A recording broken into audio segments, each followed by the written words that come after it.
pour terminer ce chapitre, on fait le bilan sur les suites géométriques maintenant. Donc une suite U est géométrique quand on passe d'un terme U de n au terme suivant U de n plus 1 en multipliant toujours par le même nombre Q qui s'appelle encore la raison de la suite. Sauf que cette fois-ci c'est la raison d'une suite géométrique. Ça veut dire qu'on va multiplier par Q pour passer d'un terme au suivant. Donc en termes de schéma, eh bien, on a U de 0 qui est une certaine valeur. Comment j'obtiens U de 1? En multipliant par ma raison qui se note Q pour une suite géométrique. Si je multiplie encore une fois par la raison, je vais obtenir U de 2, etc. U de 3, U de 4, et puis quelque part j'ai U de un certain n, et puis le terme suivant c'est U de n plus 1. Et pour passer de U de n à U de n plus 1, eh bien, on va multiplier par Q, comme pour le début de la représentation, qui est plus haut. Autrement dit ici, vous voyez qu'on obtient à nouveau une formule, qui est ma formule de récurrence. Elle me dit que pour obtenir U de n plus 1, je dois prendre U de n et multiplier par Q. Donc ça, c'est ma formule de récurrence. Formule de récurrence, c'est celle qu'on trouve donc ici, c'est exactement la même. U de n plus 1 égale U de n multiplié par Q. Vous pouvez écrire aussi Q fois U de n, c'est pareil. Pour le sens de variation. Alors pour le sens de variation, c'est différent du théorème sur les suites arithmétiques. Il faut faire attention, parce que cette fois-ci, on multiplie par un nombre. Donc je suppose que mon premier terme, U de 0, c'est un nombre positif. Alors dans ce cas-là, si je multiplie par une raison qui est plus grande que 1, par exemple, typiquement, si vous imaginez que vous avez par exemple augmenté de 4%, ce qu'on a fait dans l'exemple précédent, quand on augmentait de 4%, ça veut dire qu'on multipliait par 1,04, et donc on obtenait une suite qui était croissante, puisqu'on multipliait par un nombre plus grand que 1. C'était une augmentation de 4%. En revanche, si vous avez une baisse de 4%, dans ce cas-là, votre coefficient multiplicateur, ce serait 1 moins 4 sur 100, ça fait 0,96. Vous voyez que vous allez multiplier par un nombre plus petit que 1, et bien ça va diminuer votre suite. Autrement dit, si Q est plus grand que 1, alors la suite U,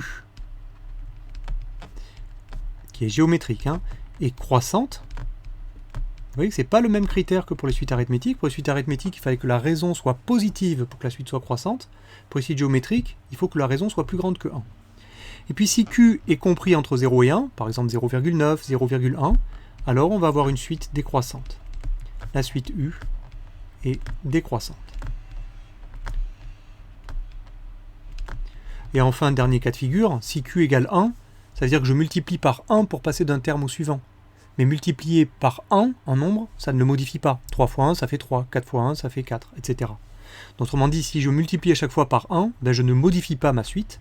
Autrement dit, elle reste constante. Donc la suite U est constante.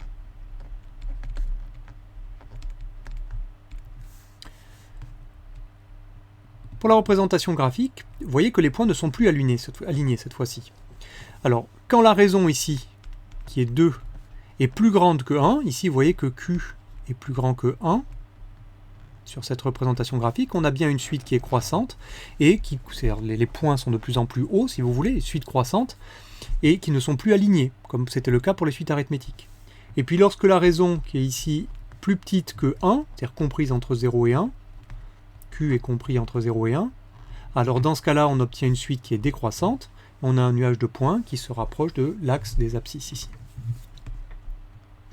Alors on va parler dans tous les cas de croissance exponentielle ou encore de progression géométrique, dans ce cas-là. Il nous reste à voir la formule explicite, et comme pour les suites arithmétiques, je vais revenir à mon schéma. Donc il faut bien comprendre, je pars de U de 0, ensuite j'ai U de 1, etc. Et je veux arriver directement à U de n. Alors si je regarde, pour passer de U de 0 à U de 1, j'ai multiplié une fois par Q. Donc si je veux passer de U de 0 à U de 2 directement, on va multiplier par Q et puis encore multiplier par Q. Autrement dit, on multiplie par Q au carré. Si je voulais aller de U de 0 à U de 3, je multiplierais encore une fois par Q, donc ce serait U0 fois Q puissance 3 pour avoir U de 3. Donc maintenant, si je veux aller directement de U de 0 à U de n, eh bien on va multiplier par Q puissance n. C'est-à-dire je vais multiplier n fois par Q, c'est-à-dire multiplier par Q, multiplier par Q, multiplier par Q, n fois comme ça, et donc j'obtiens une multiplication par Q puissance n. On obtient ainsi la formule explicite, puisqu'on a U de n qui est obtenue en faisant u de 0 que multiplie q puissance n. Donc c'est la première formule explicite que je vais recopier ici.